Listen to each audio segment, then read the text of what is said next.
नमस्कार मित्रांनो, स्वागत आहे आपल्या चॅनलवर जॉब विथ भूषण. तुमच्यासाठी एक चांगली जॉब ऑपॉर्च्युनिटी घेऊन आला मित्रांनो. ही जी भरती निघालेली आहे भारतीय रेल्वेकडून इथं वॅकन्सी निघालेली आहे मित्रांनो.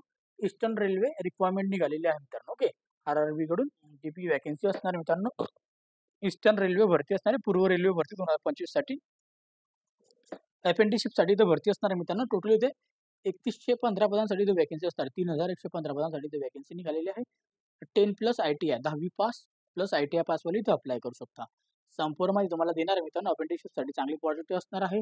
तर संपूर्ण माहिती ऐकून घ्यायची, लगेचच आपल्याला अप्लाय करून घ्यायचं. चला तर मग सुरू करूया व्हिडिओला आता. ओके, आता ही जी भरती निघालेली आहे मित्रांनो, इंडियन रेल्वेकडून इथं वॅकन्सी असणार आहे. ओके, याच्यामध्ये ईस्टर्न रेल्वे रिक्वायरमेंट सेल असणार आहे कोलकाताकडून. ओके, नोटिफिकेशन जी निघालेली एंगेजमेंट असणार आहे, अप्रेंटिसशिप असणार आहे, training slot eastern railway unit सोनच असणार आहे मित्रांनो. अप्रेंटिसशिप भरती 2025-26 साठी.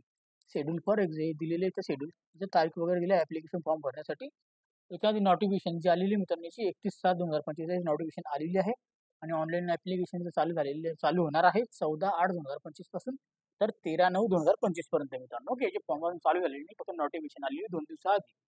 आता ऑनलाईन ऍप्लिकेशन जे असणार आहे मित्रांनो, आपल्याला ऑनलाईन पद्धतीने तर भरायचं आहे मित्रांनो. इंडियन नॅशनल ट्रेनिंग वर्कशॉप कडून डिव्हिजन फॉर अप्रेंटिसशिप करिता. ओके, याच्यासाठी मित्रांनो ऑनलाईन लिंक आपली चालू होणार आहे 14/8/2025 पासून तर 13/9/2025 पर्यंत मित्रांनो. ओके, तर ट्रेड असणार, युनिट असणार आहे, याच्यामध्ये सगळं ट्रेडला वॅकन्सी असणार ती तुम्हाला मी खाली सांगणार आहे. Okay, PWD serviceman, SC ST सगळ्या कॅटेगरीना इथं वॅकन्सी असणार आहे. आता याच्यामध्ये हावडा डिव्हिजन साठी तर वॅकन्सी असणार आहे. ते बघू शकता तुम्ही दिलेलं आहे, डिव्हिजन्स वगैरे कॅटेगरी वाईज वॅकन्सी दिलेली आहे. ते आपण आता बघणार आहोत. ओके, त्याच्यामध्ये फिटर करिता टोटल ऑफ वॅकन्सी असणार आहे 281 वॅकन्सी. त्यानंतर वेल्डरसाठी 61 वॅकन्सी, मेकॅनिकलसाठी 9 वॅकन्सी, त्यानंतर मेकॅनिकल डिझेलसाठी इथं 17 वॅकन्सी, मशिनिस्टसाठी 9 वॅकन्सी, त्यानंतर इथं कार्पेंटरला 9 वॅकन्सी, पेंटरला इथं 9 वॅकन्सी, त्यानंतर लाईनमॅनला इथं 9 वॅकन्सी बघायला मिळतात. त्याच्यानंतर वायरमॅनला इथं 9 वॅकन्सी बघायला मिळतात. रेफ्रिजरेशन AC साठी इथं 17 वॅकन्सी बघायला मिळतात. इलेक्ट्रिशियनसाठी 220 वॅकन्सी बघायला मिळतात टोटल ऑफ कॅटेगरी वाईज. त्याच्यानंतर इथं राहतं आपल्या खाली मेकॅनिकल टूल आणि माइंडसाठी इथं टोटल ऑफ इथं आपल्याला 9 वॅकन्सी बघायला मिळतात. टोटल इथं जी वॅकन्सी पदं जी असणार आहे मित्रांनो, हावरासाठी डिव्हिजनसाठी 659 पदांसाठी इथं वॅकन्सी असणार आहे. ओके ओके, याच्यानंतर मित्रांनो आता पुढे जाऊया आपण. आता लिलू हा वर्कशॉपसाठी इथं वॅकन्सी असणार आहे. याच्यामध्ये तुम्ही नेम ऑफ द ट्रेड वगैरे दिलेलं आहे. ओके, त्यानंतर आता फिटर करता 240 वॅकन्सी, मशीनसाठी 33 वॅकन्सी, टर्नरसाठी इथं 15 वॅकन्सी, वेल्डरसाठी इथं 204 वॅकन्सी, पेंटर जनरलसाठी 15 वॅकन्सी, इलेक्ट्रिशियनसाठी 45 वॅकन्सी, त्यानंतर वायरमॅनसाठी इथं 45 वॅकन्सी, रेफ्रिजरेशन आणि AC साठी इथं 15 वॅकन्सी. टोटल ऑफ इथं आपल्याला बघायला मिळतात 612 वॅकन्सी मित्रांनो. ओके, त्याच्यानंतर पुढचं डिव्हिजन जे असणार मित्रांनो,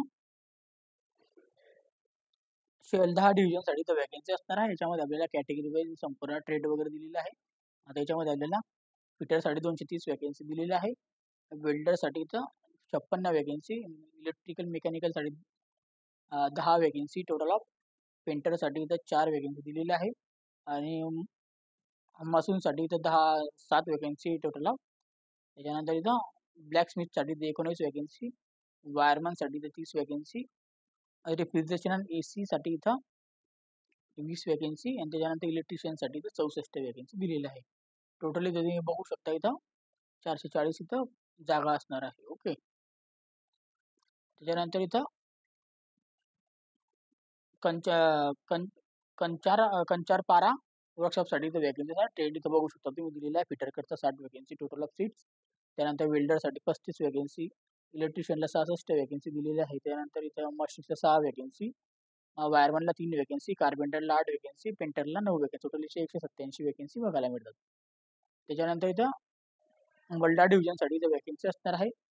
याच्यासाठी तुम्ही बघू शकता मल्डा डिव्हिजनमध्ये मित्रांनो 138 वॅकन्सी टोटल ऑफ असणार आहे. आपल्या इथं संपूर्ण इथं दिलेली आहे त्याच्याबद्दल माहिती वगैरे. ओके, कोणते कोणते आपल्याला ट्रेड असणार आहे. त्याच्यानंतर इथं आसानसोल डिव्हिजनसाठी इथं ट्रेड वाईज वॅकन्सी असणार टोटल ऑफ 412 वॅकन्सी असणार या ट्रेडमध्ये बघू शकता तुम्ही. ओके, त्यानंतर जामलपूर जबलपूर डिव्हिजनमध्ये मित्रांनो 667 वॅकन्सी असणार आहे. ओके, त्याच्यानंतर इथं संपूर्ण माहिती तुम्हाला दिलेली आहे. ओके, अशा पद्धतीची. ओके, हे दिलेली आहे तुम्हाला ट्रेड वगैरेची माहिती. ओके, त्याच्यानंतर आता आपण पुढे जाऊया मित्रांनो. आता त्याच्यामध्ये दिलेली आहे आपल्याला संपूर्ण माहिती आपल्याला जाणून घ्यायची आहे. त्याच्यानंतर इथं दिलेली आहे PWD कॅटेगरी बेस वॅकन्सी असणार आहे. एज लिमिट जे असणार आहे 15 ते 24 वर्षापर्यंत आपण अप्लाय करू शकतो. गव्हर्नमेंट गाईडलाईनमध्ये आपल्याला इथं SC/ST कॅन्डिडेटला 5 वर्षाची सूट, OBC एनसीला 3 वर्षाची सूट असणार आहे. PWDला 10 वर्षाची सूट असणार आहे. ओके, चांगली पॉझिटिव्ह आपल्याला बघायला मिळेल. डॉक्युमेंट व्हेरिफिकेशन आपलं होणार आहे याच्यामध्ये. एज्युकेशन क्वालिफिकेशन 10वी पास प्लस ITI पास होती 2 वर्ष झाले पाहिजे. 50% आपल्याला त्याच्यामध्ये पाहिजे आहे. ओके, याच्यामध्ये आपल्याला मेडिकल बेनिफिट्स याच्यामध्ये असणार आहे. मोड ऑफ सिलेक्शन जे असणार आहे याच्यामध्ये सिलेक्शन प्रोसेस जे असणार आहे ईस्टर्न रेल्वेकडून आपल्याला घेतलं जाणार आहे. याच्यामध्ये आपल्याला मेरिट लिस्ट असणार आहे, जे की आपल्याला पर्सेंटेजनुसार आपल्याला सिलेक्शन होतं मित्रांनो. ओके, कारण की अपेंटिसशिप भरती असते त्यामुळे. ओके, याच्यामध्ये आपल्याला संपूर्ण जे माहिती वगैरे दिलेली आहे. ॲप्लिकेशनची असणार फीज ₹100 असणार आहे मित्रांनो. सगळ्या कॅटेगरीसाठी SC/ST PWDला कोणत्याही प्रकारची फी नसणार आहे. हाऊ टू अप्लाय करण्यासाठी ऑनलाईन पद्धतीने आपल्या याच्यासाठी अप्लाय करायला लागतं मित्रांनो. ओके, त्याची लिंक तुम्हाला मी डिस्क्रिप्शन बॉक्समध्ये देऊन देईल. ओके, डॉक्युमेंट अपलोडिंग करण्यासाठी तर स्कॅन करून घ्यायचे, अपलोड करायचे डॉक्युमेंट, फोटोग्राफ्स 3 महिना अगोदरचाच पाहिजे लेटेस्टमधला. स्कॅन करायचे सिग्नेचर, त्या 10वीचं मार्कशीट, त्यानंतर ITI certification, NCVT, SCVT, category wise certification, SC/ST, OBC, NCL आणि PWD सर्टिफिकेशन जे पण आपण असाल. ओके, त्याच्यानंतर आता पुढे जाऊ. हेल्पलाईन नंबर दिलेला आहे आपल्या वेबसाईटवर, बघून घ्यायचा आहे. इंडिव्हिज्युअल ॲप्लिकेशन्स त्याचे द्यायचे आपल्याला. सिग्नेचर ब्लॉक कॅपिटलमध्ये पाहिजे, लेफ्ट टर्म पाहिजे. त्याच्यानंतर आपल्याला कास्ट सर्टिफिकेशन्स वगैरे संपूर्ण माहिती ते द्यायची. ओके, अदर आपल्याला इम्पॉर्टंट टर्म अँड कंडिशन दिलेले आहे जसं की अपेंटिसशिपसाठी ते मी इथं बघू शकता. आणि इथं फॉर्मॅट सर्टिफिकेशन दिलेलं आहे खाली. ओके, तर संपूर्ण माहिती तुम्हाला मी सांगितलेली आहे. जर तुम्हाला काही डाऊट्स वगैरे असेल तर मला तुम्ही कमेंट बॉक्समध्ये कमेंट करा, किंवा मला तुम्ही Instagram, Facebookला मेसेज करू शकता. त्याची लिंक तुम्हाला डिस्क्रिप्शन बॉक्समध्ये मिळून जाईल. ओके, आणि तुम्हाला जर PDF फाईल डाउनलोड करायचं असेल, टेलिग्राम चॅनल, WhatsApp ग्रुपवरून डाउनलोड करून घ्या. त्याची पण लिंक तुम्हाला डिस्क्रिप्शन बॉक्समध्ये मिळून जाईल. ओके मित्रांनो, आणि जर काही डाऊट असेल सॉरी आणि अप्लाय करण्याची लिंक पण तुम्हाला डिस्क्रिप्शन बॉक्समध्ये देऊन देईल. ओके, त्याच्यानंतर मित्रांनो व्हिडिओ आवडला तर लाईक करा, कमेंट बॉक्समध्ये कमेंट करा, जास्तीत जास्त मित्रांना शेअर करा, चॅनल पर्यंत सबस्क्राईब करा, बेल आयकनला प्रेस करा. अशा जॉब फॉर्च्युनसाठी आपण भेटूया नेक्स्ट शोमध्ये. तोपर्यंत जय हिंद मित्रांनो. थँक्यू.